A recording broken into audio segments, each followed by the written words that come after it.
va démarrer cette table ronde donc, sur la thématique justement avec ou sans camion, aller vers sous toutes ses formes. Donc, que ce soit à pied, à vélo, dans un jardin, par exemple pour l'association À vos soins, l'allée vert ne se caractérise pas uniquement par des camions, mais plutôt par une manière d'aborder les personnes et les problématiques de notre société. Par leurs expériences et leur personnalité, nos témoins de cette table ronde vont vous partager leur façon de mobiliser les citoyens et les acteurs locaux avec un dénominateur commun, initier des solutions pertinentes et fédératrices. Une vraie bouffée d'air en lien avec les questions de solidarité, d'environnement et d'équité dans une société qui rencontre de nouveaux clivages. Alors moi je m'appelle Aude Niadanou, je suis la fondatrice de l'Hôpital, une agence d'innovation en santé. Et je vais vous présenter les personnes qui sont avec moi sur cette table ronde. Donc on a Sylvain Fonte, qui est kiné en MSP et CPTS, fervent défenseur de l'exercice coordonné et membre du mouvement associatif Avec Santé.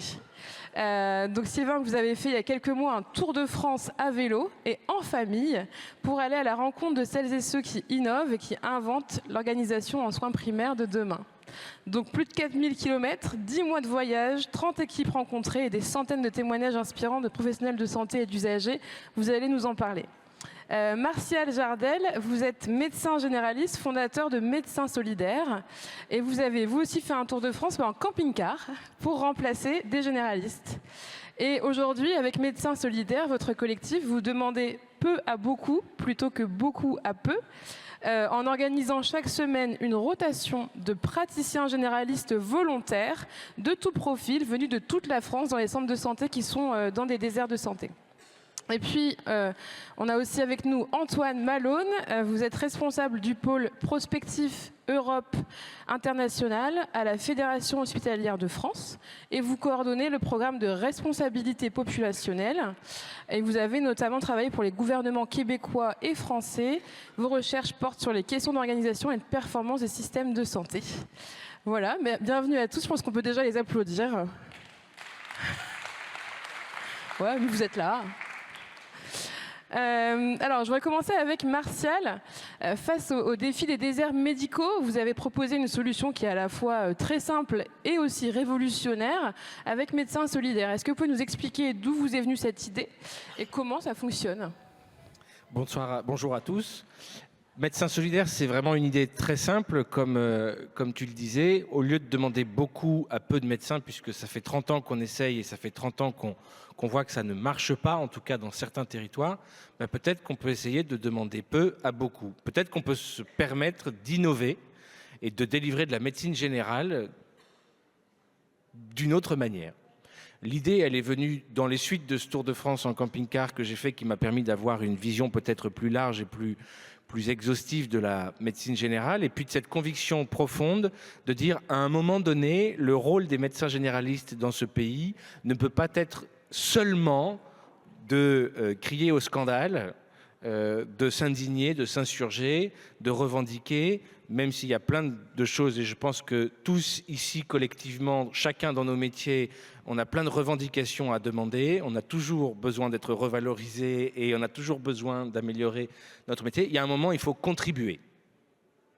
Il y a un moment, il faut se dire, dans ce débat, nous médecins, comment est-ce qu'on se positionne en tant que contributeurs ? Qu'est-ce qu'on peut apporter ? C'est de nous dont on manque, on est les premiers concernés, on ne peut pas rester les bras croisés sur le bord de la route.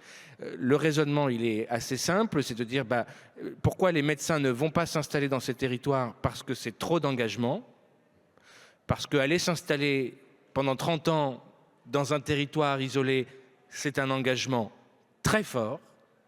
Eh bien, si c'est trop d'engagement, on peut diminuer l'engagement. Et si on diminue l'engagement, on augmente le nombre de médecins. Voilà. C'est comme ça que c'est assez simple, finalement.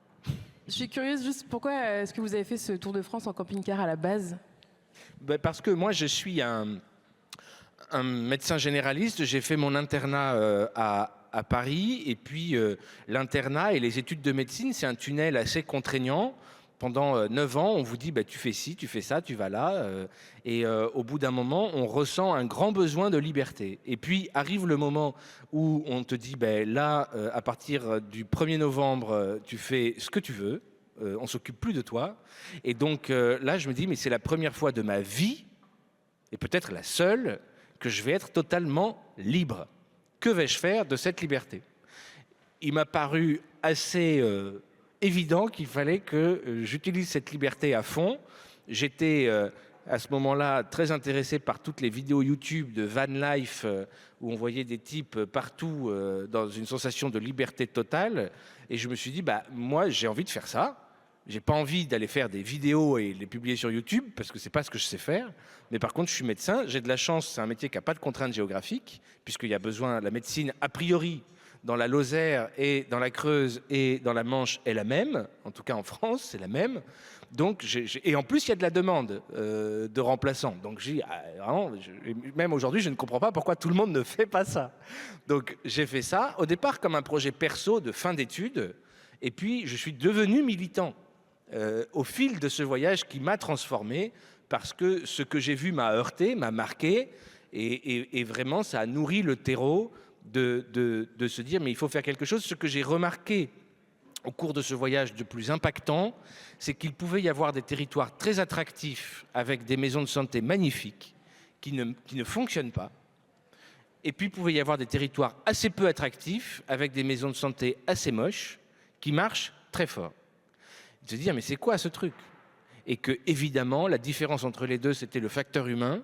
C'est qu'à un endroit, il y a une onde de choc provoquée par 1, 2, 3, 4 professionnels qui se regroupent en tant qu'humains et qui ont envie de contribuer collectivement à une expérience, qui ont envie collectivement de travailler ensemble pour des raisons assez simples, parce qu'ils s'entendent bien, parce que c'est convivial, parce que c'est heureux et qu'ils sont prêts à faire 40 km le matin pour aller dans ce territoire-là.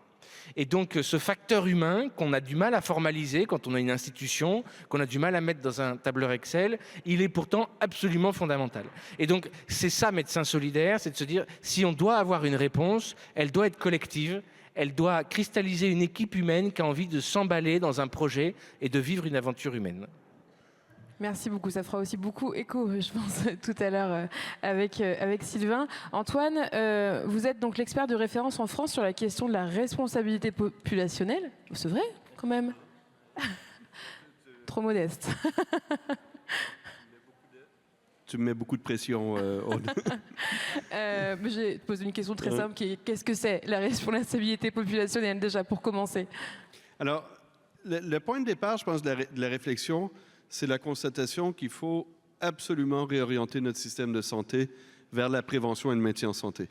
Et si on n'arrive pas à faire cette bascule, eh ben, le système, déjà, on le vit aujourd'hui, hein, c'est assez tendu partout. On voit bien qu'il y a des gens qui devraient profiter du système qui n'y arrivent pas. Si on n'arrive pas, donc il faut absolument faire cette bascule vers la prévention et le maintien en santé. Et donc, ça veut dire aussi comment est-ce qu'on peut faire ça. Eh bien, ça veut dire qu'il faut travailler tous ensemble pour savoir, mais qu'est-ce qu'il faut faire pour chacun, comment on s'organise, etc. C'est un modèle, en fait, qu'on appelle un modèle intégré. Vraiment, la capacité à faire travailler tous les acteurs de santé ensemble autour d'une même population, de mêmes patients. Et donc, on s'est dit, mais qu'est-ce qui, dans le fond, dans ce système très éclaté en France, où on a des hôpitaux publics, privés, de la médecine libérale, donc un système très, très, très éclaté, des ARS, des CEPAM, des cycles dans tous les sens, qu'est-ce qui peut réunir tous ces gens-là? Et cette notion de responsabilité populationnelle qui vient du Québec, on leur a volé avec leur accord, hein, je vous rassure, ça dit tout simplement, ça reflète une réalité. C'est-à-dire que pour parvenir à maintenir en santé une population, une personne, un patient, eh bien, il faut la contribution de tout le monde. Il faut évidemment des spécialistes hospitaliers, il faut évidemment des médecins généraux, il faut la contribution du patient, de ses proches, il faut des infirmières, il faut des kinés, il faut des podologues, il faut un environnement sain, il faut, etc., etc., etc. Et donc, c'est cette participation de chacun à l'atteinte d'un résultat de santé qui se retrouve dans la notion de responsabilité populationnelle. Tout le monde a une part de responsabilité dans l'atteinte de ce résultat. Et à partir de ça, on a dit, mais comment est-ce qu'on fait pour mettre en œuvre un principe comme ça, concrètement? C'est joli, la responsabilité populationnelle, mais comment on fait? Eh bien, on a développé un modèle qui permet, en fait, qui vise sur un territoire donné, sur une population donnée, quelque chose qu'on retrouve un peu partout à travers le monde, qui est cette notion de quadruple objectif. On va dire, on va viser, pour une population donnée, sur un territoire donné, la meilleure santé d'une population définie, la meilleure prise en charge de chaque patient dans cette population, la meilleure utilisation des ressources qui existent aujourd'hui sur ce territoire. Et si possible, et non seulement si possible, mais il faut viser un système où les professionnels trouvent de la satisfaction au travail et du sens au travail. Et donc, on a développé ce modèle à partir de 5 territoires pilotes avec des outils qui sont partagés, notamment la capacité, on parle des besoins de santé, à connaître ces besoins de santé. Donc, chez nous, dans notre territoire, il y a combien d'habitants qui sont à risque de développer un diabète de type 2? Combien d'habitants qui sont un peu malades, beaucoup malades, très, très, très malades, polypathologiques, ainsi de suite. Et qu'est-ce qu'il faut faire pour chacun? Et comment on s'organise pour faire ce qui est nécessaire pour chacun? Et quand on dit comment on s'organise, ça veut dire aussi les patients, ça veut dire aussi les proches, ça veut dire aussi toutes les personnes qui contribuent au maintien en santé. Et donc, c'est ce modèle qui a été développé là, depuis 2018, qui s'étend, donc 5 territoires pilotes, je les cite, hein, la Cornouaille, l'Aube, la Haute-Saône, le Douaisis et les Deux-Sèvres. Et aujourd'hui, on est à une douzaine de territoires qui participent à ce modèle, où c'est à chaque fois une construction très locale, très... Vraiment, c'est le programme de Quimper, le programme de Vesoul, le programme de l'Aube, mais toujours avec les mêmes modèles et les mêmes objectifs d'excellence en santé pour tous. Merci. Est-ce qu'on peut peut-être aller un peu plus dans le détail de comment ça fonctionne, expliquer un peu l'idée des strates et des parcours? Alors, l'idée, c'est de se dire, peu importe où on habite en France, tout le monde a droit à l'excellence en santé. Et donc, ça veut dire arriver à une vision homogène des besoins de santé. Et du coup, une vision homogène aussi de ce qu'il faut faire pour chacun. Et donc, la première partie, c'est la construction de cette stratification, en fait, qui permet, en prenant tous les habitants de France, de construire une pyramide avec les besoins de santé. Donc, concrètement, comment on reconnaît quelqu'un à risque de développer un diabète de type 2, comment on reconnaît quelqu'un qui est un peu malade. Ça, les médecins, bien sûr, le savent. Mais en fait, on voit bien qu'il faut aller beaucoup plus loin que les médecins. Il faut que les pharmaciens le savent, les masseurs kinés, les patients, les proches, etc. Et donc, c'est cette idée de vision homogène des besoins de santé. Et derrière aussi, de rendre facilement accessible qu'est-ce qu'il faut faire pour chacun.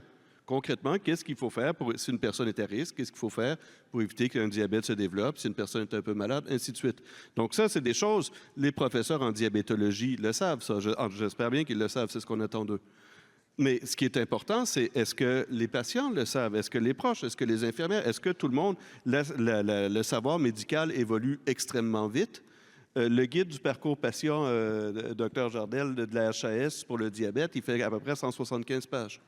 Donc, à un moment donné, l'enjeu de rendre facilement accessible pour tout le monde ce savoir et après de construire ensemble. La Lozère, c'est pas les Hauts-de-France. Donc, avec tout ce qu'il faut faire, comment on s'organise chez nous?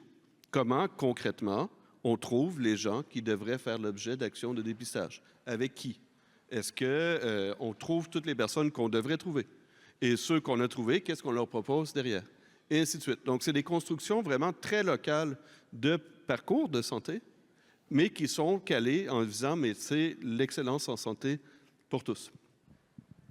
Merci beaucoup. Donc vraiment cette idée de strates Oui. qui vont montrer aussi à quel point est-ce que la personne est à risque ou a déjà commencé à développer la maladie et pour chaque strate, quel est le parcours adapté. Et ça permet de s'organiser. C'est-à-dire qu'une fois qu'on sait à peu près, on ne sait pas à l'unité près il y a combien d'habitants, mais une fois qu'on sait par exemple qu'il faut faire 2 examens par année pour 2000 personnes, eh bien, comment chez nous on s'organise pour les faire? Et comment on s'organise? C'est un modèle qui repose la définition de responsabilité populationnelle précisément. C'est la capacité de répondre aux besoins exprimés et non exprimés de la population. Et ces besoins non exprimés, on va les trouver, nous, dans cette pyramide, mais c'est des gens qui, aujourd'hui, passent peut-être sous le radar. C'est-à-dire que nous, ce qu'on voit à l'hôpital, ce sont les besoins exprimés. C'est les gens qui viennent aux urgences, c'est les gens qui se présentent en consultation. C'est pareil pour les médecins ou les MSP.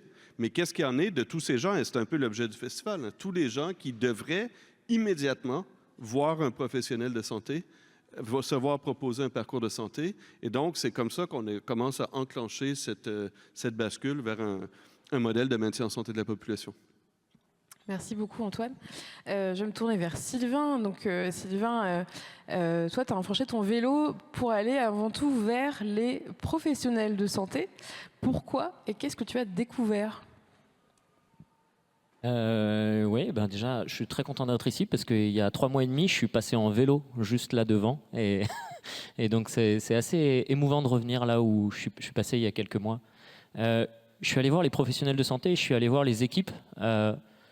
Un petit peu à l'inverse de Martial, en fait, moi j'étais déjà militant avant. C'est-à-dire que mes premières années d'exercice professionnel, j'ai eu l'immense opportunité, l'immense chance de tomber dans un collectif comme celui que décrivait Martial tout à l'heure en disant il y a des endroits, il y a des collectifs qui prennent pas. Et il y a des endroits, il y a des collectifs qui prennent. Et je reviens sur ce qui a été dit, il y a souvent une question de facteur humain pour que ça marche. Il y a une question de projet. Il y a plein d'études qui sortent aujourd'hui sur qu'est-ce qui favorise l'installation des jeunes professionnels de santé et notamment des jeunes médecins. Et dans les critères que nous, on peut travailler, bien sûr qu'il y a l'attractivité du territoire, des services publics, mais dans les 4 critères principaux, derrière, il y a le projet d'équipe, le collectif dans lequel je vais être. Et donc moi, j'ai eu cette chance-là. Je pense que si je n'avais pas ce collectif-là, aujourd'hui, donc je travaille dans la banlieue grenobloise, si je n'avais pas ce collectif-là, je pense qu'aujourd'hui, je ne serais plus kiné. Et à un moment donné, il se trouve que je me suis engagé un peu corps et âme dans mon travail, dans le développement de l'exercice coordonné, des maisons de santé, des communautés professionnelles territoriales de santé, pour ceux qui ne savaient pas ce que ça voulait dire, MSP et CPTS. Ça veut dire ça. C'est la grande famille de l'exercice coordonné, de comment on fait travailler les gens ensemble. À un moment donné, j'ai eu besoin de prendre du recul. La liberté que Martial a eue à la fin de ses études, moi, je l'ai reprise 10 ans plus tard. Je l'ai pris quand même un peu juste après mes études, mais je l'ai reprise 10 ans plus tard pour enfourcher mon vélo. Et comme je suis un éternel optimiste, je me suis dit, mais c'est pas possible en fait. Je n'entends parler que de ce qui ne va pas dans le système de santé. Et je me suis dit, en fait, moi, je me suis toujours tourné du côté des solutions et plutôt que du côté des problèmes. Et ça me fait écho à ce que tu disais tout à l'heure. À un moment donné, je suis médecin, je peux pas faire que râler, quoi. Et ben moi, c'est un peu pareil. Je me suis dit, ok, il y a des trucs qui vont pas, mais on peut tous s'enterrer collectivement en disant que la société va mal, que le système de santé est mort. Enfin, je me dis, on va pas faire avancer les choses. Et ben moi, j'avais cette énergie-là et cette envie de dire, ok, ben en fait, moi, je connais quelque chose de l'exercice coordonné et la réalité de ce que je vis dans mon quotidien, le plaisir que j'ai à aller travailler avec mon collectif pluriprofessionnel au quotidien, les solutions qu'on a trouvées, j'en entends jamais parler. J'entends tous ceux qui sont jamais contents, qui tapent sur la tête du ministère, qui tapent sur la tête des institutions, qui râlent en permanence. Mais enfin, je pense que ce n'est pas à cette assemblée-là que je vais apprendre que toutes et tous vous êtes engagés pour trouver des solutions. Et donc bien sûr qu'il y a des choses sur lesquelles on n'est pas d'accord. Mais à un moment donné, je me suis dit, moi je vais aller à la rencontre de celles et ceux qui organisent et inventent le système de santé de demain. Et c'était vraiment le sens de mon projet. Alors mon projet, il s'appelle Aller vers les équipes et vers VERT, parce que derrière ça, il y avait aussi un projet d'écologie en santé, de promotion de la prise en compte de notre environnement, parce que on en parlait un peu avant, je pense que l'explosion des pathologies chroniques, l'explosion des problématiques en santé qu'on a aujourd'hui, elle ne va pas régresser dans les années à venir. Et la question de l'environnement, de la bonne santé de notre environnement, je pense, participe d'un facteur prépondérant dans la santé de la population.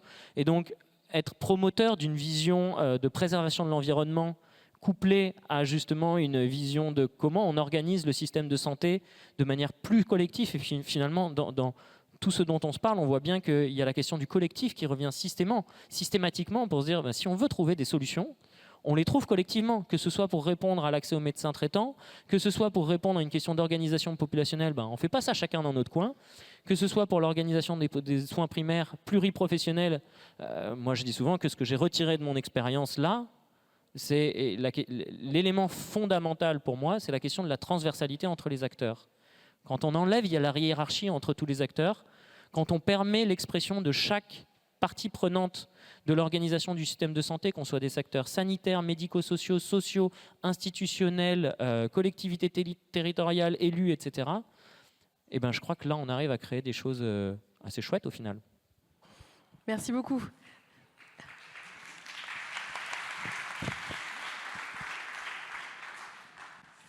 Je me retourne à nouveau vers Martial.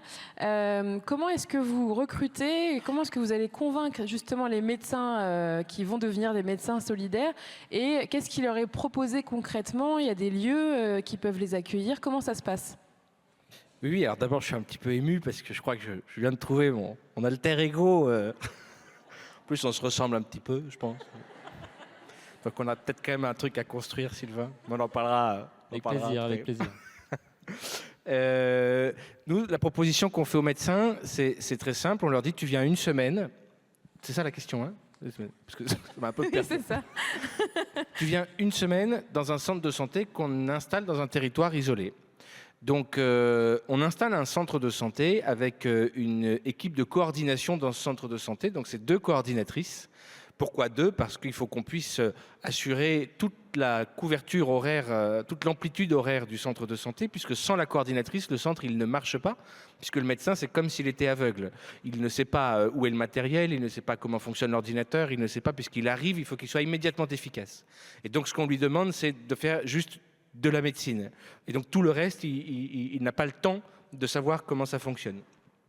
Et comme lui, il travaille 42 heures et que les coordinatrices, elles travaillent 35 heures, comme les coordinatrices, elles ont le droit de prendre des congés et qu'elles ont le risque aussi de tomber malades, si on n'a qu'une coordinatrice, on a trop de risques opérationnels. Donc on a 2 coordinatrices et puis un centre de santé avec du matériel, etc. Voilà. Le médecin, on le loge, on prend en charge ses frais de transport. Et il vient du lundi matin 9h au samedi midi. On lui laisse le jeudi après-midi libre pour qu'il puisse découvrir le territoire, parce qu'il faut quand même qu'il en profite pour découvrir le territoire. Et il consulte de 9h à 19h. Il fait à peu près 24 consultations par jour. Et le centre de santé est médecin traitant des patients. Donc chaque centre de santé suit 1250 patients. On a ouvert aujourd'hui 5 centres de santé. Il y en a 2 en Creuse, il y en a un dans le Cher, un dans la Nièvre et un dans la Haute-Vienne. Et on a 2 de ces 5 centres dans lesquels il y a 2 lignes de médecins. Donc on a actuellement 7 médecins toutes les semaines qui sont salariés par l'association. Ce n'est pas du bénévolat, c'est du salariat, mais c'est une rémunération solidaire puisqu'ils sont rémunérés 1 000 € la semaine. Donc ils font quand même un effort, ils pourraient gagner bien mieux leur vie ailleurs, ce qui nous protège du mercenariat et nous permet aussi de boucler notre modèle économique qui est quand même fragile parce que toutes ces ressources, les coordinatrices, le logement, les frais de transport, ça coûte de l'argent. Voilà. Tu veux dire peut-être un petit mot supplémentaire sur ce modèle économique? Je pense que ça peut intéresser aussi. Le modèle économique, donc chaque centre de santé est à l'équilibre en tant qu'unité unité fonctionnelle. Donc les ressources, les recettes du centre, c'est les consultations et les rémunérations forfaitaires de l'assurance maladie. Ça nous permet de payer les coordinatrices, les médecins, le logement, les frais de transport, etc. Et puis, notre équipe support, on a 8 salariés dans notre association qui ont des fonctions transversales.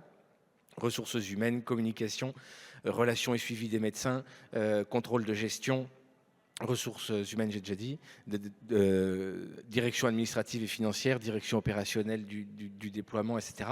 On a 8 salariés. Ça coûte de l'argent. Et ça, pour le coup, pour l'instant, c'est permis grâce aux subventions publiques et au mécénat, jusqu'à ce qu'on atteigne notre point d'équilibre qui est à 21 centres. Quand on aura 21 centres, le cumul du résultat d'exploitation de nos 21 centres permettra d'autofinancer notre association. Alors 21 centres, on peut se dire mais ils sont complètement malades, ils n'arriveront jamais à ouvrir 21 centres. Et en même temps, c'est pas énorme. En fait, si 10% des médecins du territoire participaient au projet, 10% c'est 1 sur 10, c'est beaucoup et en même temps pas tellement beaucoup, 1 sur 10. On pourrait ouvrir 150 centres comme ça si chacun donnait juste 1 semaine par an. Et comme en plus on ne leur demande pas de la donner, mais qu'ils sont quand même rémunérés et que c'est quand même pas dégueulasse comme rémunération, c'est pas énorme mais c'est pas dégueulasse non plus, la proposition elle est honnêtement bien calibrée, elle est juste. Et donc on se dit qu'aujourd'hui si on a réussi à en convaincre 500, puisqu'aujourd'hui on a 500 médecins dans notre collectif, il n'y a pas de raison qu'on ne réussisse pas à en convaincre 2000. Donc nous on a un enjeu de notoriété qui est que aucun médecin en France n'ignore notre projet, mais qu'après, il fasse son choix librement. Mais aujourd'hui, il y a beaucoup trop de médecins qui ne connaissent pas notre projet. Donc à chaque fois que je rencontre un médecin, je m'assure qu'ils connaissent et je garantis que du coup, les médecins maintenant me fuient. Mais... Donc, j'espère que vous avez bien reçu le message et il va falloir faire passer l'information. Merci beaucoup, Martial. Alors, grâce à Médecins Solidaires, typiquement, on va pouvoir réduire la distance physique avec l'offre de soins pour des personnes qui sont dans des déserts de santé. Mais Antoine, vous soulignez que la distance physique avec l'offre de soins, ce n'est pas le seul obstacle à l'accès aux soins. À vos yeux, quels sont les autres et comment, surtout, est-ce qu'ils peuvent être levés ? Déjà, on le voit, si on veut, dans ce qui se passe dans les 5 territoires pilotes. Donc, dans les 2 dernières années, on a été mené à peu près 950 actions d'aller vers. Donc, c'est beaucoup. 17 000 personnes qui ont été sensibilisées, 15 000 à peu près dépistées. Donc, c'est des gros volumes. Mais ce qu'on voit, c'est qu'effectivement, au-delà de la distance, il y a des endroits où les actions d'aller vers se font littéralement à côté d'un centre hospitalier. Il y a des endroits, que ce soit des raisons socioculturelles, des raisons simplement d'habitude de vie. Il y a des gens, par exemple, les agriculteurs ont un niveau de tolérance à la douleur phénoménal. Et donc, avant de se réveiller un matin et de dire, bon, je vais aller voir un médecin, bien, souvent, ils arrivent extrêmement amochés. On a trouvé des gens dans des opérations d'aller vers qui étaient littéralement à 100 mètres de l'hôpital et qui étaient en phase terminale de cancer. Donc, ça veut dire que dans ces enjeux, et je pense qu'on le voit très bien dans tous les camions, les dispositifs qu'on a vus ici, c'est à un moment donné, c'est pas simplement envoyer un vecteur ou un dispositif, il faut s'adapter à la population qu'on veut aller chercher. Et il faut trouver les mécanismes qui vont faire que dans ces communautés qui peuvent être mentalement assez loin, historiquement en France, on fait, disons, des messages de prévention et de sensibilisation essentiellement pour les habitants du 7e arrondissement de Paris. Et tous ceux qui n'ont pas la chance d'avoir ce niveau-là et d'avoir fait ces études-là, ben, on passe à côté. Alors qu'en vérité, les risques de santé sont là. Et donc, là, c'est la capacité vraiment à dire, mais avec qui on travaille. C'est pour ça qu'on déploie aussi beaucoup des notions de citoyens ambassadeurs, par exemple, où là, on va travailler avec des habitants du coin, hein, du quartier, etc., qui, eux, vont porter ces messages de prévention et qui vont petit à petit ramener vers le système, vers des vecteurs, vers des équipes, des gens qui, pour plein de raisons, bonnes ou mauvaises, mais qui les regardent, mais en fait, ne venaient pas ou qu'on n'arrivait pas à aller chercher via des actions plus traditionnelles de prévention, de sensibilisation, etc. Donc, cet enjeu, mais ça, encore une fois, je pense qu'ici, vous êtes des experts beaucoup plus que moi, mais l'enjeu, c'est pas simplement la distance ou la question de la géographie, c'est aussi la distance culturelle, la distance socio-économique, la distance vraiment mentale, si on veut, qu'il faut être capable d'adresser dans ces modèles-là. Et ce qui fait que petit à petit, ce modèle, disons, de responsabilité populationnelle devient aussi un modèle vraiment citoyen. C'est-à-dire que ça doit être un modèle qui est par et pour les communautés et donc aller aussi chercher, donc on va commencer à travailler beaucoup avec des associations, avec des épiceries solidaires, ainsi de suite, pour être au plus près possible et répondre réellement à la demande de la population. Pas de demander aux gens de dire, mais écoutez, vous n'êtes pas tout à fait dans le modèle de patient qu'on voudrait, donc qu'on vous demande de changer. C'est pas comme ça que ça fonctionne, c'est l'inverse. Et donc ça, cette dimension-là d'adaptation de notre action, de notre philosophie aux besoins réels de la population est aussi importante que la capacité à projeter, si on veut, des moyens, ce qui doit aussi se faire, hein, comprenez-moi bien. Mais envoyer simplement quelque chose plus loin, si on n'est pas capable de travailler avec cette population, on n'y arrivera pas. Et encore une fois, c'est vrai, c'est tout aussi vrai dans les campagnes. Tu as dû voir dans la Creuse des agriculteurs ou des gens comme ça, c'est des niveaux de tolérance à la douleur phénoménal. C'est phénoménal. Et tu dois en voir des patients qui arrivent, tu te dis, mais wow, si on les avait attrapés plutôt ceux-là, ils ne seraient pas dans cet état. Eh bien, comment est-ce qu'on fait concrètement pour des gens? Ça fait des générations et des générations qui sont habitués de vivre avec la douleur, des gens durs. Qu'est-ce qu'on trouve comme levier pour les rapprocher, pour faire en sorte qu'on soit capable d'aller les chercher? Donc, cette dimension-là aussi de l'aller vers, qui est au moins aussi importante, je pense, que la capacité à projeter des effectifs ou projeter des moyens en dehors, disons, de nos établissements ou nos lieux de pratique. Merci beaucoup. Sylvain, à tes yeux, l'aller vers, pour toi aussi, c'est un outil de lutte contre les inégalités sociales et territoriales. Pourquoi ? Ils ont déjà tout dit, donc je n'ai pas grand-chose à rajouter. Non, mais enfin, je pense que j'ai entendu la même chose sur la table ronde avant, et puis je pense que ça a été partagé à plusieurs reprises. Les inégalités sociales, les inégalités territoriales, les inégalités culturelles. On sait très bien que dans le système de santé, en tout cas parce que là on parle surtout du système de santé, mais la santé et le social, même au sens large du terme, on sait très bien que les inégalités, elles sont partout et que en fait, le système de santé classique, selon ce qu'on fait, il peut creuser les inégalités ou gommer les inégalités. Je pense par exemple, alors il se trouve que moi avant de faire mon tour de France à vélo et de faire de l'aller vers à vélo, il se trouve que je suis dans une maison de santé pluriprofessionnelle en quartier populaire sur lequel la question de l'aller vers, elle est ancrée depuis une dizaine d'années dans notre collectif pour justement se dire, les gens qui sont dans la barre d'immeuble à côté de chez nous, qu'est-ce qui fait qu'ils ne viennent pas faire leur dépistage ? Et la CEPAM, elle n'arrête pas de nous dire, elle a envoyé des courriers en disant, c'est bon, je leur ai dit qu'ils peuvent venir faire leur dépistage. Qu'est-ce qui fait qu'à un moment donné, ils ne poussent pas la porte ? Je suis allé rencontrer une équipe dans le 20e arrondissement de Paris. On se dit, OK, le 20e arrondissement de Paris, globalement, il y a de l'accès aux soins. Bon, bah, il y a 300 jeunes migrants qui sont dans le parc au pied de la maison de santé. Ils ont beau dormir là tous les soirs, ils vont jamais aller pousser la porte de la maison de santé. Par contre, quand l'équipe de la maison de santé, elle va dans le centre d'hébergement d'urgence et dans le lieu ressources pour aller discuter et que c'est eux qui font la démarche de se mettre à disposition de la population, et ben là, la population, en fait, elle va poser ses questions. Et les jeunes migrants, ils vont poser leurs questions d'accès aux soins, enfin, ils vont poser leurs questions de problématiques de santé, ils vont pouvoir s'ouvrir, parce qu'on a cassé une barrière à un moment donné où le système de santé, quand même pour beaucoup de gens, parfois il y a une barrière parce qu'il y a la barrière territoriale, parce que si je dois faire plus de 30 km, tant pis, j'y vais pas. Et donc c'est toute la question du renoncement aux soins qui peut être pour des questions territoriales, pour des questions sociales, pour des questions culturelles. Voilà, des gens qui sont allophones ou qui sont pas de la même culture. Il y a des gens pour qui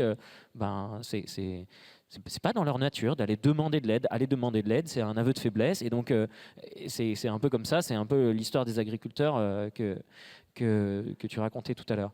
Donc, moi, ça me rappelle l'exemple. À un moment donné, dans ma CPTS, on a monté un centre Covid, comme beaucoup d'acteurs, à un moment donné, qui était implanté sur un territoire. On a été sollicité pour créer un centre de consultation Covid, puis créer un centre de vaccination.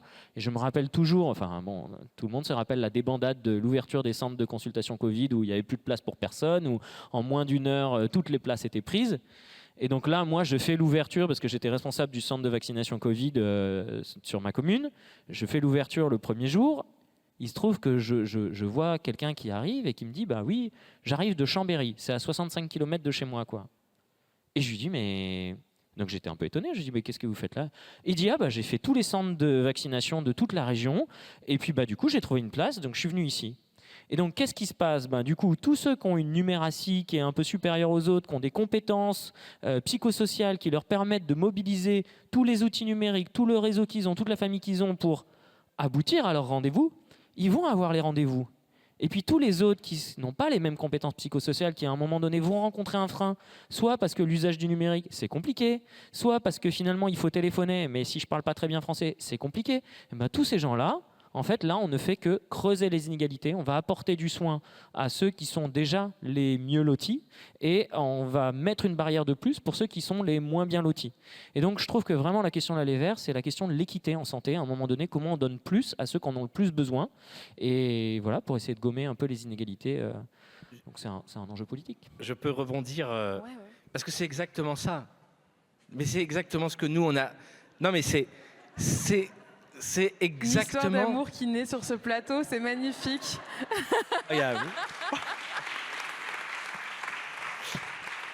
Non, mais on ira vers l'un vers l'autre après, il n'y a pas de problème. C'est exactement ce que l'on a vu en ouvrant nos centres de santé dans ces territoires isolés.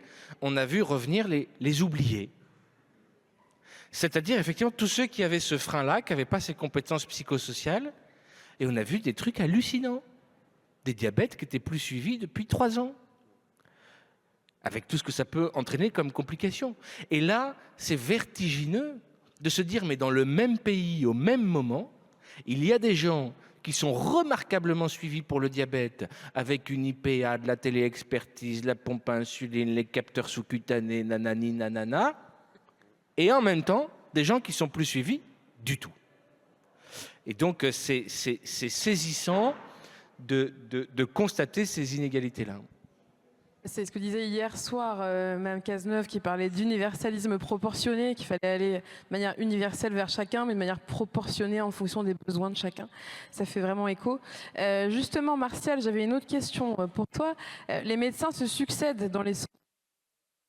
Je n'ai plus de son.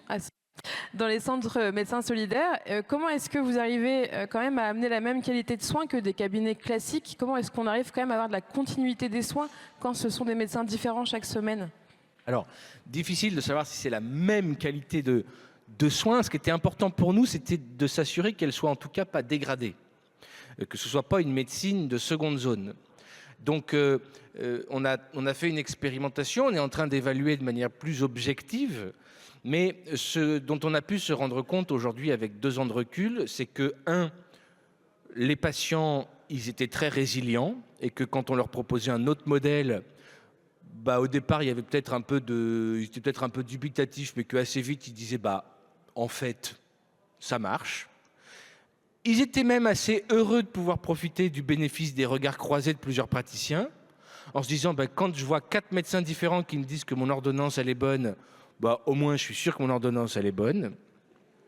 Non, mais parce qu'on n'en parle jamais, parce qu'on s'est collectivement, dans notre imaginaire, mis d'accord sur le fait que le médecin de famille installé pendant 30 ans, c'était le bon modèle. Et moi, ce n'est pas un modèle que je veux déconstruire. Je suis moi-même installé comme médecin de famille. Mon père l'a été pendant 40 ans. Et je pense que le médecin de famille, quand on connaît les gens depuis longtemps, c'est là qu'on peut développer le côté le plus épanouissant de la médecine générale, parce qu'on découvre la profondeur de la relation thérapeutique, le temps long, etc. Et c'est formidable. Il ne faut pas le déconstruire. Néanmoins, et c'est ça dont on ne parle jamais, c'est un modèle qui peut aussi avoir des limites. Parce que quand on suit des gens pendant 30 ans, quand on est installé tout seul dans un cabinet, que personne ne regarde dessus votre épaule pour savoir ce que vous faites, aujourd'hui, il y a des médecins qui sont en roue libre totale. Il te faut une équipe avec toi, quoi. Mais absolument, il faut une équipe. Et c'est pour ça que les médecins qui prennent des internes, qui sont maîtres de stage universitaires, ils te le disent. Le fait d'avoir quelqu'un qui regarde ce que je fais et à qui je dois apprendre, ça m'oblige à être meilleur. Et donc, tous ces médecins-là, et la majorité des médecins de famille, médecins généralistes, sont des médecins qui se forment, sont compétents, sont attentifs, sont conscients de ses limites, etc. Mais ce n'est pas un modèle sans limite. Ce n'est pas un modèle parfait. Donc, nous, notre modèle, il a aussi ses limites. Le patient qui a un profil psycho-socio-familial extrêmement complexe, c'est peut-être pas la formule la plus adaptée pour lui. Mais je peux te dire, moi, dans ma patientèle de médecin traitant, les patients qui nécessitent absolument que ce soit moi qui les connais depuis 3 ans, il y en a 5. Les autres, c'est très sympa, on se connaît, ça va plus vite. Mais la qualité de médecine que je leur délivre, je pense, n'est pas meilleure que si c'était quelqu'un d'autre que moi. Ce dont les gens ils ont besoin, ce n'est pas d'un copain, c'est d'un médecin qui leur délivre de la médecine. Donc, il faut faire la part des choses. Et puis, souvent, on me dit, oui, mais tu ne vas pas quand même confier à quelqu'un que tu ne connais pas des choses que tu pourrais confier à ton médecin de famille. Je dis, inversement. Quand tu connais ton médecin depuis 30 ans, que c'est le maire du village, que ta femme est secrétaire administrative à la mairie, tu ne vas pas lui dire que tu tapes ta femme.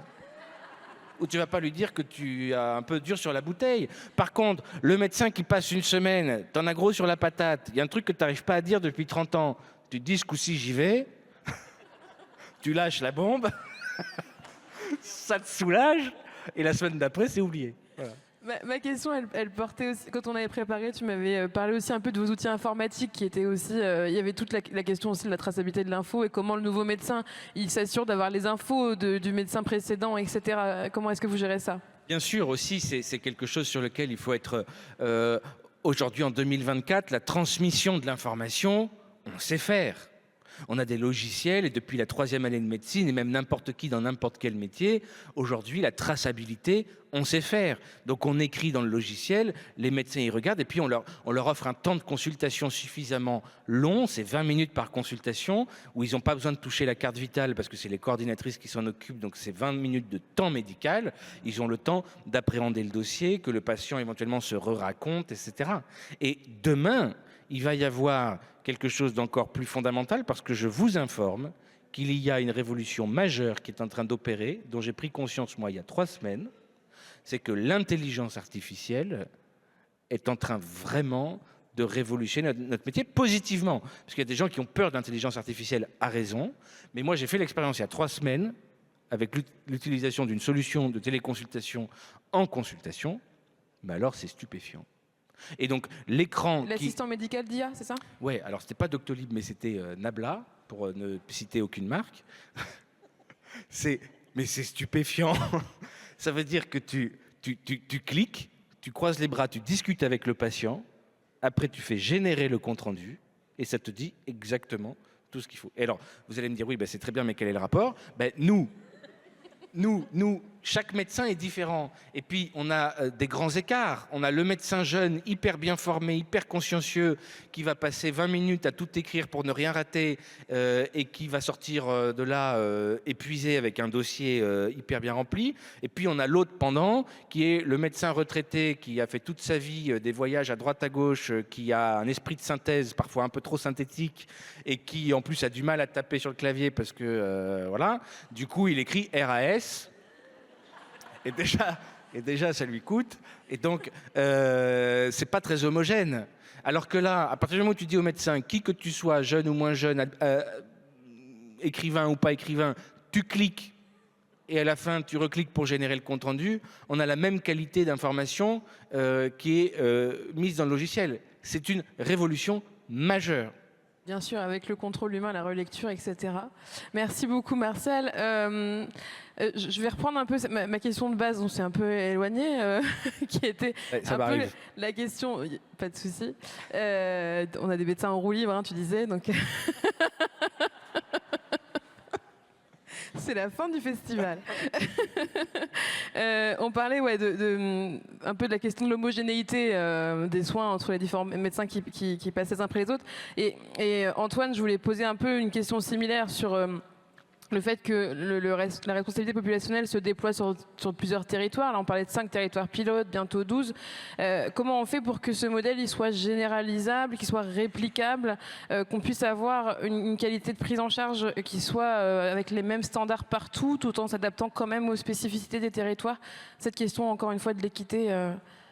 Je pense que la première chose, c'est cliché de dire ça, mais il faut faire confiance aux gens. C'est-à-dire, on a en France d'excellents professionnels très investis et sérieux. Donc, si on leur donne des bons outils et un bon modèle, ils vont bien travailler. Et donc, ça veut dire aussi que pour avoir un modèle généralisable, ça ne veut pas dire de Paris, écoutez les amis, vous allez me faire une action d'aller vers au restaurant du cœur dans votre quartier prioritaire de la ville. Ça, les gens sur le terrain, ils savent très bien faire. Mais ça veut dire aussi de leur donner les meilleurs outils. Et ça, c'est ce qu'on apporte. C'est-à-dire, le fait, c'est un peu ce dont tu parlais. C'est-à-dire, quand un territoire travaille dans la responsabilité populationnelle, effectivement, tous ces outils de stratification, etc., sont faits avec les sociétés savantes, avec un paquet de professeurs, mais toujours dans la vision de dire que c'est des choses qui doivent être utilisables par tous. Le fait d'avoir tous les logigrammes de cliniques qui sont mis à jour très régulièrement avec tous les derniers traitements en disant « mais ça vient de là, de là, de là, et c'est pour tous ». Donc, il faut donner les bons outils aux gens. Et enfin, il faut un modèle, si on veut un modèle soutenable et généralisable, qui ait du sens. C'est-à-dire que quand on dit le mot « responsabilité populationnelle », au début, il y a 2 réactions. 1, le terme n'est pas beau. Et 2, en fait, quand les gens y réfléchissent après, ils réalisent bien que ça reflète une réalité très profonde et en fait la réalité des besoins des patients. C'est-à-dire que pour y arriver, on ne pourra pas faire tout seul et il faut se mettre tous ensemble pour travailler. Et donc, à partir de là, en fait, ça prend très vite. Ça prend très vite. Et donc, le fait d'avoir un modèle qui donne du sens et qui permet de dire, enfin, on va commencer à travailler à la racine de nos problèmes. Parce que les gens, par exemple, dans des hôpitaux, il y a des hôpitaux en France où on va amputer 2 patients diabétiques par jour. Et donc, les gens le font bien. Est-ce que ça a du sens? Et là, quand on est capable de dire non seulement on va travailler à réorienter notre système vers la prévention et le maintien en santé, mais voici comment on va le faire en pratique et voici comment vous allez vous organiser pour faire, eh bien, on peut commencer à travailler à la racine des problèmes, on peut commencer à travailler dans le bon sens, et donc on a des professionnels qui sont satisfaits. Et donc, ça permet d'avoir aujourd'hui ce modèle qui tourne donc, dans 12 et qui va là, le dernier arrivé, c'est les Alpes-Maritimes, donc Nice, une zone urbaine, etc., en PACA, jusque dans le nord de la France ou en Bretagne. C'est des endroits très différents, mais finalement, on peut faire tourner le modèle avec une équipe assez légère parce que les gens comprennent très bien ce qu'il faut faire et comment est-ce qu'on peut partager derrière des expériences. Donc, cette idée de dire d'abord, il faut construire un modèle. Donc, vous voyez, je n'ai pas parlé d'argent, je n'ai pas parlé de décret, je n'ai pas parlé etc. C'est d'abord un modèle clinique. Et derrière, ça, c'est un peu moins. À un moment donné, l'argent va suivre. Mais on va d'abord se concentrer sur ce qu'il faut faire réellement pour les gens et bien le faire. Et après, l'argent viendra. Mais concentrons-nous d'abord sur l'excellence des services qu'on peut offrir à la population. Et c'est ça, en fait, qui permet d'avoir un modèle reproductible. Et une phrase qui m'a beaucoup marqué en discutant avec des collègues d'un très, très bon système de santé qui fait référence. Il m'avait dit, tu sais, Tony, chez nous, le système de financement, c'est tellement le chaos qu'on s'est dit qu'on va être les meilleurs au monde dans la médecine et dans les soins, et on va pouvoir s'adapter à n'importe quel modèle de financement. Et en fait, c'est ça qu'il faut faire. C'est d'abord se concentrer sur est-ce qu'on fait bien les choses pour les bonnes personnes correctement, et après, ça va suivre. Si je reprends un peu cette idée comme ça de partage, de relais et de réplicabilité, j'ai envie de te poser une question qui n'est pas celle que j'avais préparée. Je suis désolée, Sylvain. Qui concerne ton engagement avec Santé et la question de comment est-ce que les MSP, les CPTS et tous les acteurs qui font du soin coordonné peuvent entre eux aussi partager des bonnes pratiques, peuvent aller les uns vers les autres et répliquer ce qui marche quelque part pour le faire ailleurs. Comment est-ce que ces réseaux-là aussi peuvent jouer ce rôle-là ? Ben, je pense que déjà, en fait, juste c'est essentiel, c'est-à-dire faire connaître ce qui existe déjà. Moi, quand je suis allé vers les équipes, c'est justement derrière pour témoigner, faire connaître ce qui se fait. Ce qu'on fait aujourd'hui, les échanges qu'on fait, c'est aller vers les uns les autres pour justement partager de la connaissance, partager de l'expérience. Et moi, j'ai envie de dire, en fait, aujourd'hui, dans mon activité, mais en tout cas dans ce que je vois dans le système de santé, en fait, l'aller vers, c'est un way of life. C'est un truc qu'on doit avoir tous les jours, tout le temps, avec tout le monde. On peut aller vers les patients, on peut aller vers les autres professionnels de santé. J'en parlais un tout petit peu tout à l'heure, et puis on en a parlé ce matin, mais je veux dire, la question d'aller vers les institutions, aller vers les financeurs, aller vers les élus, pour moi, c'est partout, à tout moment, en fait, le simple fait d'aller vers, c'est de s'ouvrir. Et à partir du moment où on s'ouvre, on arrête, je veux dire, toutes et tous, dans toutes nos vies, dans toute activité professionnelle, on a un cadre d'organisation, on a chacun un peu nos œillères. Moi, je sais faire ça, je vais faire mon truc. Et donc, aller vers, c'est vraiment s'enlever les œillères et se dire, je vais aller voir ce qui se passe ailleurs. Je trouve que, enfin voilà, le premier témoignage de Martial, de dire, je ne savais pas ce que j'allais chercher, en fait, je suis allé rencontrer le monde et ça m'a ouvert l'esprit. En fait, je pense que c'est ça. Et donc, moi, mon engagement à la Fédé avec Santé aujourd'hui, il participe de cette volonté de partage. D'ailleurs, avec Santé a soutenu mon voyage à un moment donné parce que justement, il y a un enjeu de faire connaître. Moi, quand je me dis que aujourd'hui, le nombre d'innovations, le nombre de projets qui sont portés par des acteurs locaux un peu partout, qui ne sont pas connus, je me dis, c'est dommage. Et justement, on a l'impression qu'il y a... Enfin, je reviens sur ce que je disais tout à l'heure, mais on a l'impression que des fois, il ne se passe rien dans la France. Et quand je vois les dynamiques qu'il y a, quand je vois le nombre de dispositifs qui sont là, quand je vois les gens que j'ai rencontrés, je me dis, en fait, l'énergie, elle est là. Enfin, on a un enjeu à faire connaître tout ça. Voilà. Plus aucun médecin en France ne devrait ne pas connaître Médecins Solidaires. Moi, je crois qu'il n'y a plus aucune personne en France qui devrait ne pas connaître la dynamique d'exercice pluriprofessionnel, le fait qu'il y a des gens qui tendent à faire tomber les œillères, faire tomber les barrières. Et voilà, moi, je sais qu'aujourd'hui, tout à l'heure, j'entendais dans la plénière comment financer des projets d'aller vers. Je crois que c'était celle-là, non, c'était celle d'avant, où il y avait un représentant de la préfecture qui disait... comment il disait ça ? Il disait, il ne faut pas qu'il y ait de crainte de l'un par rapport à l'autre. Ah ben voilà, monsieur est là. Fais gaffe quand même, fais gaffe. Non mais je dis pas de conneries normalement. Et je trouve que c'est ça, à un moment donné, moi j'étais le premier à avoir des barrières avec l'institution, avec la CPM, l'ARS. J'entends tellement de professionnels qui disent « Ah non mais de toute façon les institutionnels, ils ont rien compris, ils ont jamais vu un patient, ils ont jamais mis un pied sur le terrain. » Et puis de l'autre côté, j'entendais les institutionnels qui disent « Ah mais les professionnels de santé, ils ont rien compris, ils voient que leurs problèmes avec les patients, ils ont aucune vision globale de la santé publique et des grands indicateurs de santé. » Bon en fait, à un moment donné, rencontrons-nous, partageons notre vision, allons les uns vers les autres. Et quand je dis que c'est un way of life pour moi, c'est que partout, tout le temps, avec n'importe quels acteurs, que ce soit les financeurs, les décideurs publics, les collaborateurs, le social, le médico-social, le sanitaire, allons tous les uns vers les autres systématiquement et enfin, le monde s'en portera que mieux. Et moi, c'est mon engagement aujourd'hui, c'est mon engagement à la Fédération nationale et peut-être demain mon engagement politique, je ne sais pas.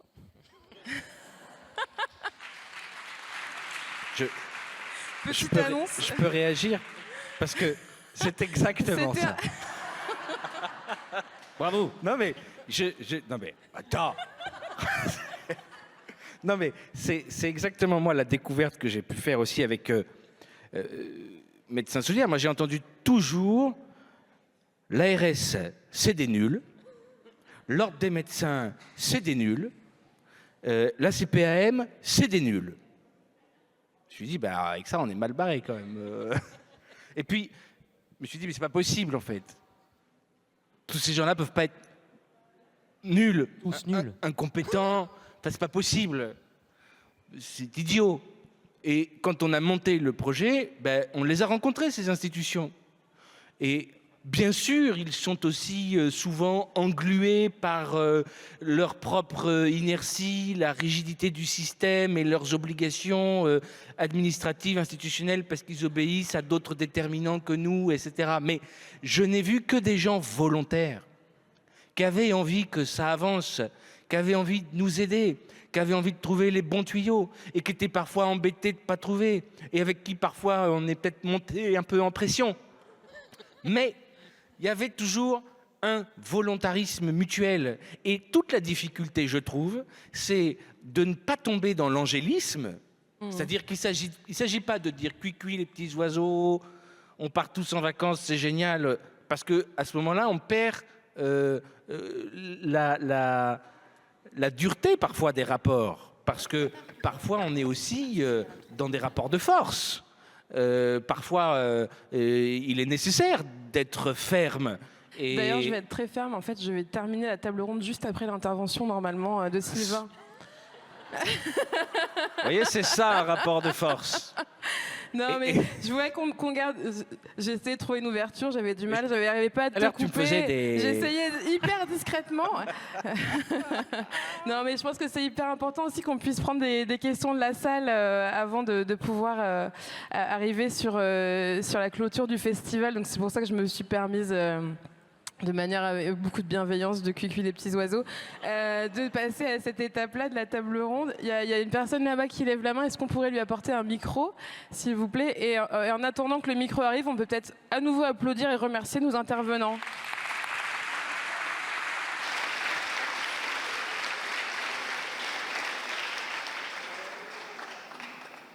Sans rancune, hein, Martial?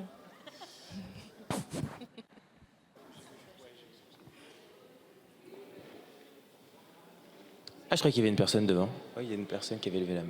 Je sais pas si... Oui, j'avais montré le monsieur devant, mais monsieur n'a pas de ça micro. sera la deuxième question, ça fait rien. Du coup, désolé. Et merci beaucoup pour l'intervention. C'est hyper cool de voir des personnes qui parlent avec autant de tranquillité, de cool, de sujets de grande transformation. Et du coup, moi, je suis médecin. Je travaille beaucoup avec l'écosystème de la transition environnementale en santé, plutôt. Tu connais Médecins Solidaires. De quoi? Mais oui, c'est ça. Ça donne envie. Non, ça donne envie de ouf. Et par contre, je me pose une question sur un autre écosystème qui n'a pas été évoqué. Et je me demande si vous connaissez, et parce que ça a l'air de résonner avec tout ce que vous dites, c'est l'écosystème des tiers-lieux de santé, qui drague aussi beaucoup de ce que vous avez dit sur rassembler, sur faire du lien, sur intégrer des acteurs qui font de la santé sans être des acteurs soignants directement, et qui éclate un peu l'écosystème et l'enfermement du personnel soignant. Et du coup, je me demande si vous pouvez nous en parler un petit peu de votre rapport aux tiers-lieux avec vos différents profils. Moi, je peux en dire un mot parce que tu parles de décloisonnement. Il se trouve que moi, je suis ma maison de santé est dans une expérimentation pour décloisonner le social et le sanitaire. Et donc aujourd'hui, j'ai des acteurs du social, j'ai des médiateurs et des médiatrices en santé qui sont dans mes locaux, et donc les gens viennent pour des questions sociales en fait dans les locaux de la maison de santé pluriprofessionnelle. Ça va pour moi avec la démocratie en santé, et aujourd'hui on travaille directement avec les centres sociaux du quartier, et on organise, enfin c'est même pas nous, c'est les habitants du territoire qui organisent des cafés santé dans les locaux de la structure de la maison de santé pour développer la question de la démocratie sanitaire, plutôt de la démocratie en santé pour moi plutôt que la démocratie sanitaire.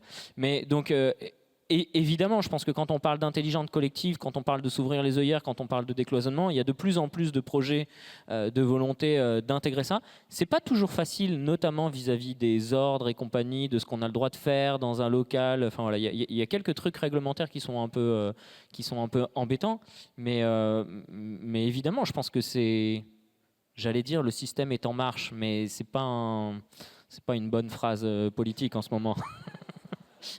Mais en tout cas, l'évolution, elle tend vers ça. Et je pense que clairement, oui, on a tout à gagner à continuer de faire évoluer ça. Je veux dire, d'avoir les services publics de proximité dans un centre de santé qui est piloté par Médecins Solidaires, enfin, ce serait l'idéal. C'est-à-dire créer des lieux ressources où, à un moment donné, on va vers des publics, on va dans des territoires qui sont éloignés, parce que généralement les territoires qui sont éloignés de l'accès aux soins, ils sont aussi éloignés de l'accès aux services publics, ils sont aussi éloignés de l'accès aux services sociaux. Donc à un moment donné, créer ces lieux ressources dans des territoires, je pense que ça se fait à différents endroits. Je n'ai pas d'exemple particulier, je n'ai pas eu la chance d'en rencontrer forcément sur mon voyage, mais en tout cas c'est évident que ça participe de cette dynamique-là. Antoine, tu veux ajouter quelque chose de manière très succincte, c'est Oui, ça? très succincte. C'est-à-dire sur la notion de tiers-lieu, ce qui est vrai dans l'aller vers, et cette notion de mettre tout le monde ensemble, c'est qu'à un moment donné, quelqu'un doit faire le premier pas. Et donc, quelqu'un qui doit prendre l'initiative d'aller voir les autres. Et ça, ce premier pas-là, dépendant d'où on vient, peut parfois être mal interprété ou mal. Nous, c'est une des choses. Effectivement, ce modèle, par exemple, a été développé par la FHF, donc le lobby de l'hôpital public. Et c'est vrai que des fois, quand la première fois où ça a été présenté, les gens disent « Mais vous êtes qui, l'hôpital public? Qu'est-ce que… » Donc, le fait d'avoir des tiers-lieux neutres aussi, ça peut grandement aider. C'est-à-dire de dépersonnaliser, de dire on va s'asseoir ensemble à un endroit à part. Donc, il y a eu des endroits, par exemple, sans avoir de tiers-lieu physique, où ça a été les élus qui ont fait ça, qui ont pris cette initiative de mettre les gens autour de la table. Donc, il y a quand même, dans cette notion d'aller vers quand même et de rassemblement, et ça, c'est quelque chose qui, je pense, qui demande beaucoup de courage. C'est-à-dire que les personnes qui commencent cette dynamique, eh bien, des fois, elles vont se prendre des taquets aussi, et ça fait partie de l'aller vers. Et donc, tout ce qui peut faciliter aussi, disons, la pacification de ce premier pas-là, donc qui peut être un tiers-lieu, c'est extrêmement important, justement pour sortir. On est dans un pays, tu l'as dit, il faut éviter l'angélisme, on est dans un pays qui est très politique. On est dans un pays qui est habitué au rapport de force. On est un pays aussi qui est très structuré par des ordres, des choses comme ça. Donc, la difficulté ou parfois la partie un peu difficile, et d'ailleurs, peut-être vous l'avez vécu, vous, comme véhicule d'aller vers, c'est-à-dire, mais vous êtes qui, vous, pour… est-ce que vous nous prenez du travail avec vos camions? Est-ce que vous allez m'enlever des consultations? Et ainsi de suite. Mais pourtant, il faut le faire. Et comment est-ce qu'on organise cette discussion-là, comment on la commence, comment on la lance dans des conditions apaisées? Eh bien, ça, des tiers-lieux, parfois, peuvent être plus qu'utiles pour lancer la dynamique. Merci.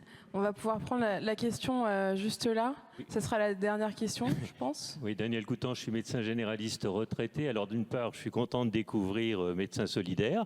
Et puis je suis aussi très content d'écouter à nouveau Sylvain Fonte. Alors il y a quelque chose d'important qui a été dit au début, c'est la notion de facteur humain est important dans la réussite de toutes ces structures, on va dire de premier niveau. Hein. Alors je crois que ça mérite de s'y arrêter. Alors je suis investi quand même dans l'accompagnement de maisons de santé, je connais un petit peu le truc. Et il faut savoir que c'est pas évident. Alors, les premières maisons de santé, c'est parti de leaders. Peut-être que Sylvain, tu en as fait partie, je ne sais plus, je t'ai écouté d'autres fois, mais on pourrait citer des noms, on en connaît. Et puis, bon, il fallait des gens comme ce que fait Martial. Hein, il faut des leaders qui osent, qui bousculent, on l'a vu. Hein. Et puis, mais on ne peut pas demander à tout le monde d'être leader. Et ça, on ne peut pas faire ça dans la durée. Et ce qui a évolué, alors c'est peut-être un des effets positifs de la crise de la démographie médicale, puisque les politiques s'y sont intéressés, pour aider à l'accompagnement, justement, à l'exercice pluripro. Parce que j'ai connu une autre période, notamment à Saint-Nazaire, parce que j'ai fait partie d'expérience du centre de santé 83-86 ici à Saint-Nazaire. On s'est fait complètement descendre. C'était les prémices des maisons de santé. Et c'est pour ça que je reste investi dans le sujet. Et là, l'accompagnement, on va amener les gens, par leur formation, ils vont sur un mode d'exercice libéral ou pas libéral. On peut être salarié, mais on est dans son coin. L'exercice est cloisonné, on ne connaît pas le collègue, c'est le pouvoir médical qui va prescrire, etc. Et puis on voit que c'est pas possible avec le vieillissement de la population, les maladies chroniques, ça vous l'avez très bien dit. Et donc ce qui est important dans ce qui est nouveau, c'est l'accompagnement pour les professionnels qui le veulent. On ne leur demande pas d'être des leaders, on ne leur demande pas d'être des révolutionnaires, mais il y a quand même pas mal de professionnels de santé, médecins et non médecins, qui ne supportent pas qu'en partant en retraite, il n'y a plus personne pour soigner leur clientèle, puis qui disent on fait quelque chose, et là il y a un accompagnement.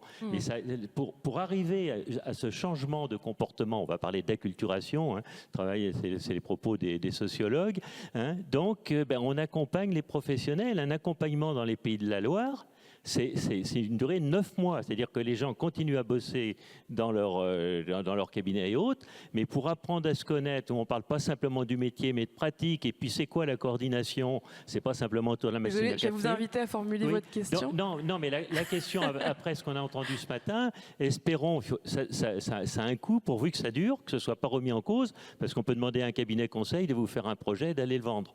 Hein, c'est ça. Et puis, alors, ce qu'a dit Sylvain aussi, c'est intéressant qu'il trouve des professionnels épanouis. Moi, c'est ce que j'arrête pas de dire. Et ce midi, j'ai déjeuné avec une équipe de maisons de santé. C'est ce que j'aurais dit en partant. On est content de voir des professionnels épanouis dans leur exercice.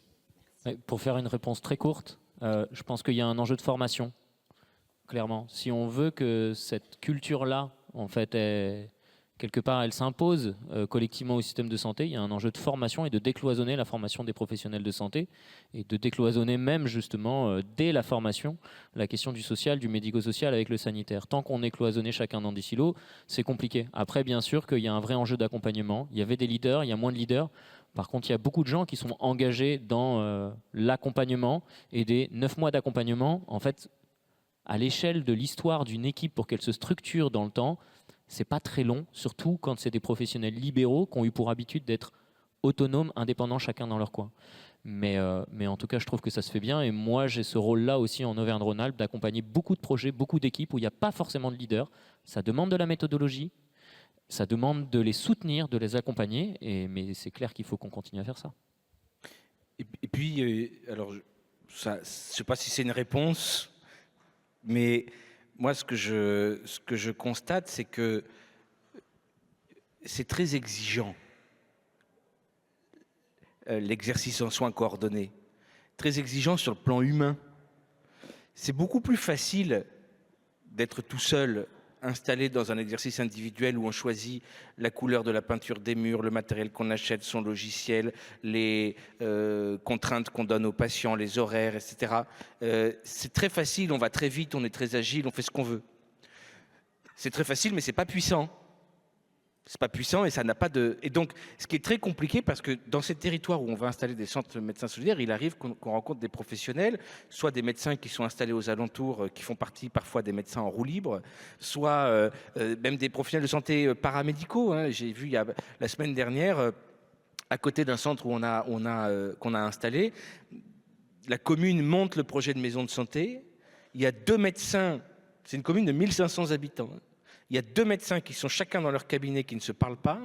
Il y a 2 cabinets d'infirmiers où il y en a un cabinet où elles sont 3, l'autre où elles sont 2. Elles se parlent, mais elles disent on est très bien comme ça. Au milieu, il y a le maire qui voit que les 2 médecins ont 65 ans et que si eux font rien, il faut qu'on fasse quelque chose. Et quand on discute avec les infirmières, elles disent mais non, mais nous on est bien comme ça. Pourquoi est-ce qu'on changerait? Et en fait, ce que j'ai trouvé vachement difficile, c'est dans la discussion que j'ai eue avec eux, c'est de leur faire comprendre l'intérêt que oui, c'est plus difficile, oui, c'est plus exigeant. On fait des réunions dans une maison de santé, on fait des réunions dans lesquelles on est 20. Les décisions, c'est long à prendre. Il faut écouter. Il faut accepter de renoncer à des idées qu'on avait et qu'on pense géniales, mais qui en fait n'emballent personne. Et tout ça, c'est compliqué. Et cette exigence, cette complexité, elle est pourtant nécessaire parce qu'elle crée des modèles puissants et pérennes. Voilà, c'est pas une réponse, c'est un commentaire. Merci Martial.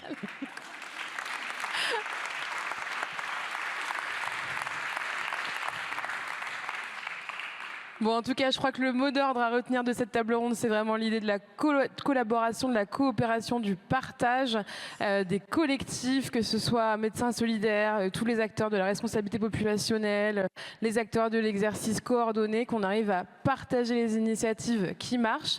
Moi, je n'étais pas intervenante, donc je n'ai pas dit grand-chose, mais je suis hyper d'accord aussi. Je pense que c'est aussi un peu mes alter ego.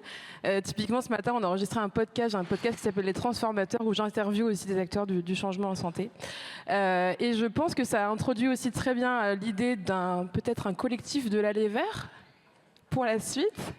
Merci beaucoup, en tout cas, encore une fois, à nos intervenants. Merci à vous d'avoir écouté, participé à cette table ronde.